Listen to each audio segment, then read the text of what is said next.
पाटलीसर छोटा केस से पवित्र भूमि पर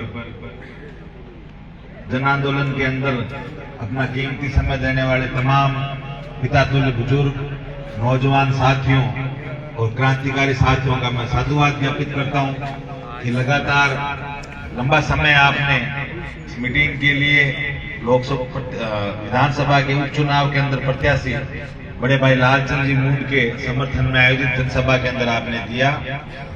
आज के समय के अंदर जो लड़ाई इस देश के अंदर चौधरी चरण सिंह ने शुरू करी थी कि किसान की तरक्की का रास्ता देश के खेतों से होकर निकलता है और जब तक देश का किसान मजबूत नहीं होगा, गांव का किसान मजबूत नहीं होगा, गांव का ग्वाड़ मजबूत नहीं होगा, तब तक देश और प्रदेश का विकास नहीं हो सकता। आजादी के 75 साल बाद जिस प्रकार के हालात बने, गांवों के अंदर जो किसान खेती करता है, किसान के लिए खेती घाटे का सौदा बन चुकी है।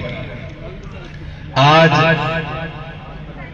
सरकारों की योजनाएं तो बहुत आती है, गांव के बुजुर्ग बैठे हैं, जनप्रतिनिधि बैठे हैं, जिन्होंने लंबा समय अपना जीवन राजनीति के अंदर और सार्वजनिक जीवन के अंदर लगाया है।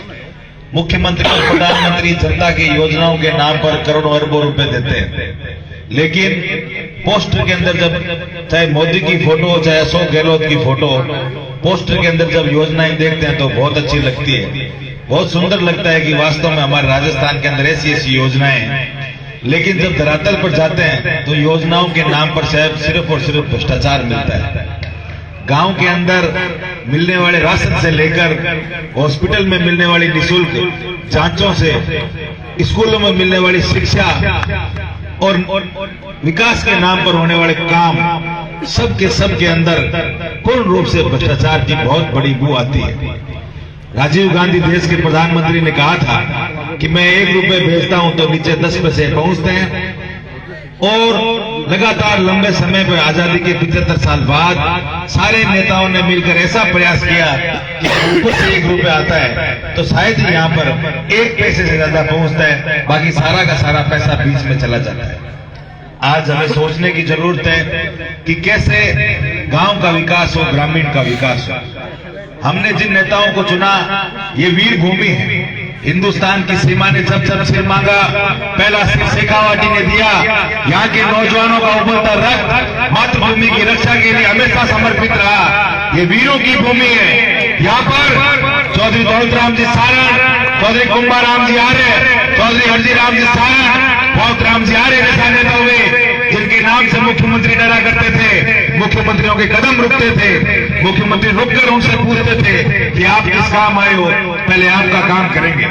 लेकिन उनके जाने के बाद में जो एक शून्य व्यापित हुआ, जिस शून्य के अंदर आप और हम खो गए। आज नेताओं की यह हालत हो गई। ईश्वर के भवनलाल जी शर्मा हमारे यहाँ बीच में नहीं रहे, लेकिन जो होता है उसको हमेशा याद रखा जाएगा। देश और प्रदेश की राजनीति के अंदर सरदार साहब के मुंह पर जो कालिक पोतने का काम भवनलाल जी ने किया कि बनी हुई सरकार को 10-10 करोड़ रुपए के बेचने का अंदर काम किया, ऐसे विधायक यहाँ से चुने गए। 35 सालों तक उनके शोषण की पराकाष्ठा रही। थानेदार अपनी कॉपी के अंदर एमएलए को डाल के सोता था, डॉक्टर अपना हफ्ता भूल जाता था, गांव के अंदर मास्टर हफ्ते पहुंच जाते थे, और इस प्रकार के शोषण की पराकाष्ठा हुई। यहाँ के जो राजेंद्र राठौड़ अपने आप में मंत्री बने घूमते हैं, उनके हाथ खून से रंगे, जेल की सलाखों के पीछे गए, किसान की हत्या कराने का काम उन्होंने किया, और बड़ी बड़ी बातें करते हैं। गांव और ग्वार की हक की बात कभी नहीं की, कभी उन्होंने नहीं कहा कि पाटली से छोटा, पाटली से बड़ा, चाहे वाणिंदा की बात करो, चाहे बालासर की बात करो, आपके गांव का बेटा पढ़ लिख के एसपी बने, कलेक्टर बने, डिप्टी बने, हाईकोर्ट का जज बने, हॉस्पिटल का इंचार्ज बने। उन्होंने शिक्षा की बात कभी नहीं करी। वो आए, अपने नारे लेकर आए, कभी तो नरेंद्र पुराने जी आगे, कभी राम सिंह जी आगे, कभी राजेंद्र राठौड़ आगे, और बैठकर अपनी अपनी मीटिंगें करके चले गए। श्रमिक अपनी सेटिंग करने के अलावा उन्होंने गांव और गरीब की बात कभी नहीं की। जातियों के अंदर बांटने का अगर काम किया इस वीर भूमि को, तो इन भ्रष्ट नेताओं ने किया। और इनकी हकीकत ये बहुत बड़े मौका परस्त लोग हैं। जब इनको लगता है कि वसुंधरा राजे की सरकार आएगी तो तुरंत वसुंधरा राजे की सैंडल उठा लेते हैं। जब इनको लगेगा कि इनको साइड में कर दिया तो नए नेताओं की चप्पल उठाने शुरू कर देते हैं। स्वाभिमान की लड़ाई नहीं लड़ते।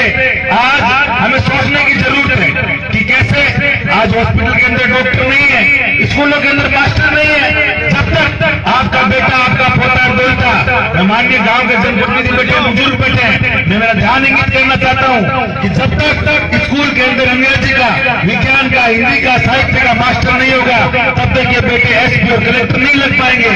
इन गांव से अधिकारियों को अगर निकालना है, अगर किसान कौम की मजबूती को बढ़ाना है, अगर आप चाहते हो उन पदों पर आपका बेटा पहुंचे, उन पदों पर आपका दोस्त पहुंचे, वहां से हस्ताक्षर करने पर कानून पढ़ते हैं, तो आपको सोचना होगा कि आप बार बार ये दलगत राजनीति से ऊपर उठकर वोट दें। वोट के अंदर बहुत चोट होती है। इस भारत देश के अंदर लोगों ने इंदिरा गांधी को हराया था।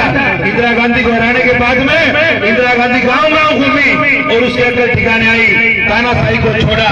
जब लोग लोकतंत्र का प्रहार करते हैं तो बड़े से बड़े नेता झुक जाते हैं। आज अशोक गहलोत को अपराध करने की जरूरत है, कांग्रेस सरकार को अपराध करने की जरूरत है कि किस प्रकार से उन्होंने जो भ्रष्टाचार किया। आज अपराध के अंदर राजस्थान टूथपेस्ट के अंदर आ गया, सरेआम हत्याएं हो रही है, गैंगवार बढ़ रहा है, स्कूलों के हालात खराब हो गए, शिक्षा की व्यवस्था गिर गई, न जाने कितनी स्कूलों को मर्ज किया गया और आंकड़ों के आधार पर स्कूलों को क्रमोन्नत किया गया, 10वीं से 12वीं कर दी।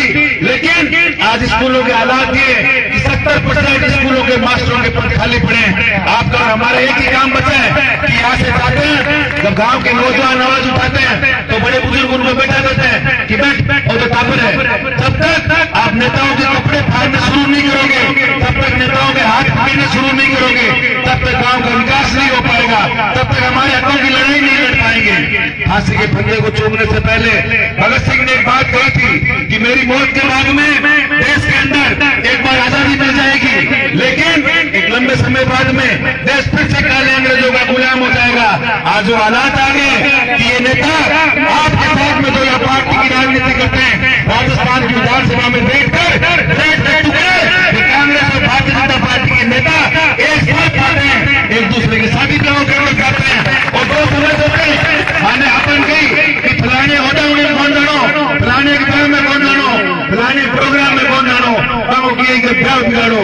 गाँव की राजनीति का शिकार करने के सबसे बड़े अगर कोई भ्रष्ट है, अगर कोई भेड़ी है, तो राजनीति की सत्ता सफेद कपड़ों के अंदर ये भ्रष्ट नेता है। नौजवानों उठो, इनको पहचानो और इनको पहचान कर इनसे हिसाब मांगो कि आज आप लगातार 6 से 7 एमएलए लेके आप कोई नौकरी नहीं करते, आपकी तनख्वाह 80,000 रुपए, तो आपकी 100 करोड़ की संपत्ति कहां से आई?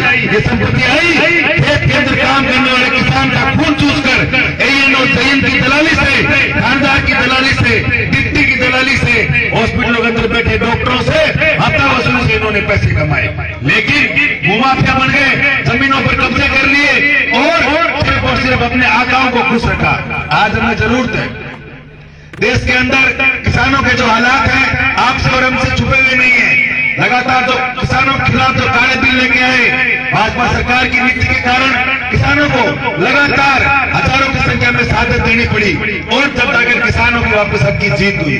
आज नौजवान यह वीरों की धरती है, हिंदुस्तान की सीमा जब भी सिर मांगती है पहला सिर से कावाटी से जाता है। मातृभूमि की रक्षा के लिए हम आगे रहते हैं। आज हमारा नौजवान साथी आर्मी डिफेंस की तैयारी करना चाहता है, पुलिस की तैयारी करना चाहता है, लेकिन गांव के अंदर हालात बने, कोई नेता खेल के मैदान की बात नहीं करेगा, कोई नेता स्टेडियम की बात नहीं करेगा, क्योंकि उन्हें पता है कि अगर गांव से एसपी और कलेक्टर लगे तो गांव के अंदर नेताओं की दरिया बिछाने वाला नौजवान नहीं बचेगा। आज हमारे भाइयों को नरेगा में लगना पड़ रहा है, लेकिन अगर नरेगा को पैसे को अगर जिस प्रकार से रोजगारों के अंदर जोड़ा जाए तो ये जो आप और हम जो खड़े हैं ये आज अधिकारी बनते और इनके हाथ में ताकत होती। आज हमें जरूरत है कि पहचानने की, शिक्षा स्वास्थ्य के साथ में नेताओं से सवाल जवाब करने की कि लगातार आजादी के 75 साल बाद भी किसानों के हालात 10 के 10 बने हुए, कभी किसी ओबीसी के नाम पर अलग अलग नियमों के नाम पर नौजवानों की नौकरी हड़पने का काम कर रहे हैं। आप हमें एग्जाम की तैयारी के लिए शहर में भेजते हैं, 3,000 रुपए 4,000 रुपए महीने का किराया देते हैं, नौजवान तैयारी करता है, लेकिन चाहे ग्राम सेवक का पेपर लो, चाहे पटवारी का पेपर लो, चाहे कांस्टेबल का पेपर लो, थानेदार का पेपर लो, सारे के सारे पेपर इन मंत्रियों के दलाल मिलकर बेचते हैं और पेपर डाउन कर देते हैं और नौजवान को वापस हाथ में हाथ में जोड़कर घर आना पड़ता है। आज के समय के अंदर हमें जरूरत है कि नौजवानों को अपनी ताकत उठानी पड़ेगी। ये रानी लक्ष्मीबाई का देश है, जहाँ पर रानी लक्ष्मीबाई ने अपने पीठ पर अपने बेटे को बांधकर अंग्रेजों के छक्के छुड़ाए थे। नौजवानों के अंदर उबलता हुआ रक्त है। हमें एएन और जयन की दादागिरी के खिलाफ और ब्रिटिश सामंतों के खिलाफ हमें लड़ाई लड़नी होगी। इस इलाके के अंदर एक बार पुनः जागृति लाने के लिए चौधरी देवीलाल के अवस्था कदम पर चलते हुए, चौधरी चरण सिंह के सिद्धांतों को अपनाते हुए, राजनीति के अंदर आजाद शत्रु छत्तीस कौम को अपना भाई मानकर, छत्तीस कौम को साथी मानकर हनुमान जी बेनीवाल ने राजस्थान के अंदर एक मिशन शुरू किया है। इस मिशन के आगाज के लिए सरदार विधानसभा उपचुनाव के अंदर लालचंद मूंद, जो आपके बीच में हमेशा जुड़े रहे, लगातार आपके साथ में, इन्होंने उन आकाओं से जिन्होंने किसान का खून पीने का काम किया, उनसे लड़ने के लिए अगर किसी ने खून पाया तो न तो अशोक पिंचा ने पाया और न ही अनिल शर्मा ने पाया। अगर किसी ने पाया तो लालचंद मूंद ने पाया, जो आपके बीच में हमेशा लड़ा है। किसान के हक की लड़ाई अगर सरदार विधानसभा के अंदर किसी ने लड़ी, अगर बिजली की लड़ाई हो, चाहे ट्यूबवेल की लड़ाई हो, चाहे तानाशाही अधिकारियों की लड़ाई हो, चाहे कोर्ट कचहरी थाने की लड़ाई हो, आपके बीच में लालचंद मूंद आपके भाई की तरह हमेशा खड़ा रहा। ये बात अलग है कि हमने इन्हें ताकत नहीं दी, ये लड़ते रहे, इन्होंने अपना सर्वस्व कुर्बान कर दिया। आप सोच के देखो, गांव के अंदर अगर एक मास्टर से एक बीएलओ से अगर लड़ाई हो जाती है तो नाम काट देता है और इतना परेशान करता है। एक पेंशन लेने के लिए ई मित्र पर जाओ, अगर उसका मन नहीं होता है तो वो नहीं देता। एक पटवारी के पास में जाओ, अगर उसको साइन करने की इच्छा नहीं है तो साइन नहीं करता। एक छोटा सा कर्मचारी एक किसान को बर्बाद कर सकता है। इन बड़े नेताओं के खिलाफ, कांग्रेस और भारतीय जनता पार्टी के भ्रष्ट नेताओं के खिलाफ लालचंद जी ने लड़ाई लड़ी, अपने पूरे जीवन को बर्बादी के रास्ते पे निकाला और आज भी आपके लिए संघर्ष करने के लिए तैयार है। इस पाटली सर की भूमि पर मैं चाहता हूँ जोरदार तालियों के साथ में लालचंद जी मूंद का अभिनंदन किया जाए। मैं विश्वास दिलाता हूँ कि नौजवान साथियों, आप लालचंद जी मूंद को राजस्थान की विधानसभा के अंदर अगर भेजोगे तो लालचंद जी के साथ में आपको 3 एमएलए राष्ट्रीय लोकतांत्रिक पार्टी के नारायण बेनीवाल, इंदिरा बावरी, पुखराज गर्ग जैसे एमएलए इनके साथ में खड़े मिलेंगे। देश की लोकसभा का चमकता सितारा हनुमान बेनीवाल इनके साथ में खड़ा मिलेगा। देश और प्रदेश के अंदर सरदार सर का नागरिक कहीं जाएगा तो उसको ये परिचय देने की जरूरत नहीं रहेगी कि बूंदिया पकौड़ी लगे, ये वो परिचय देना पड़ेगा कि वीर भूमि सरदार से आए, जिन्होंने मोदी और गहलोत दोनों को नारे याद दिलाने का काम किया, उस वीर भूमि से आए।